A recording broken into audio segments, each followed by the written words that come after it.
നമസ്കാരം. പ്രധാന വാർത്തകൾ.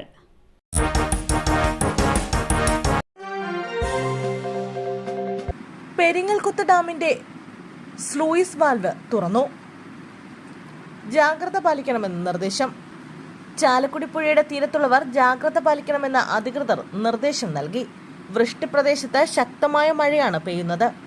അതേസമയം അതിശക്തമായ മഴ തുടരുന്ന സാഹചര്യത്തിൽ തൃശൂർ ജില്ലയിലെ എല്ലാ വിദ്യാഭ്യാസ സ്ഥാപനങ്ങൾക്കും നാളെ അവധി പ്രഖ്യാപിച്ചിട്ടുണ്ട്.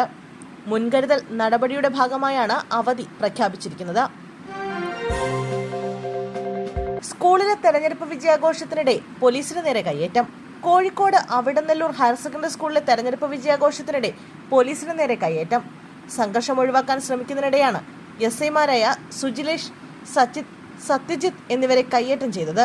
നടുവണ്ണൂർ ഹയർ സെക്കൻഡറി സ്കൂളിലെ തെരഞ്ഞെടുപ്പ് വിജയാഘോഷത്തിനിടെയും സംഘർഷമുണ്ടായി.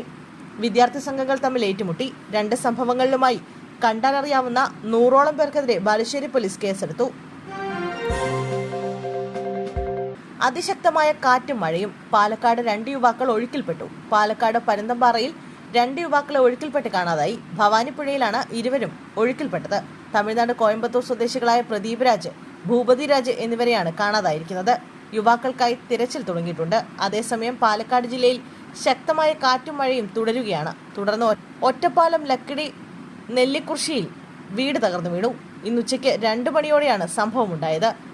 മരം കടപുഴകി വീടിന് മുകളിലേക്ക് വീഴുകയായിരുന്നു. കൊല്ലത്ത് നിയന്ത്രണം വിട്ട ലോറി ഓട്ടോറിക്ഷയിലിടിച്ചു. 2 മരണം. നിയന്ത്രണം വിട്ട ലോറി ഓട്ടോറിക്ഷയിലിടിച്ച് ഓട്ടോ ഡ്രൈവർക്കും യാത്രക്കാരിക്കും ദാരുണാന്ത്യം. കൊല്ലം ആയൂർ അകമണ്ണിലാണ് അപകടമുണ്ടായത്. അകമൺ അജ്മൽ മൻസിൽ സുൽഫിക്കറാണ് മരിച്ചത്.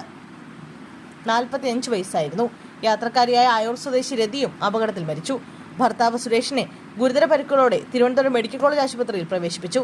ലോറി ഡ്രൈവർ ഉറങ്ങിപ്പോയതാണ് അപകട കാരണമെന്നാണ് പ്രാഥമിക നിഗമനം. പി ദിവ്യ എന്ന പേര് പോലും ഇപ്പോൾ വാർത്തയാണ്. പരിഹാസവുമായി പി ദിവ്യ. മാധ്യമങ്ങളെ പരിഹസിച്ച CPM നേതാവും കണ്ണൂർ ജില്ലാ പഞ്ചായത്ത് മുൻ പ്രസിഡന്റുമായ പി ദിവ്യ ദിവ്യ എന്ന പേര് പോലും ഇപ്പോൾ വാർത്തയാണെന്നാണ് പരിഹാസം.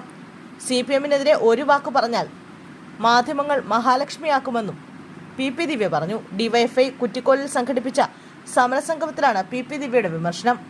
മാധ്യമങ്ങൾക്ക് ഇടതുപക്ഷ വിരുദ്ധത മാത്രമാണെന്നും ഇടതുപക്ഷ വിരുദ്ധത പ്രകടിപ്പിച്ചാൽ റേറ്റിംഗ് കൂടുമെന്ന് മാധ്യമങ്ങൾക്ക് മനസ്സിലായെന്നും പി ദിവ്യ പറഞ്ഞു.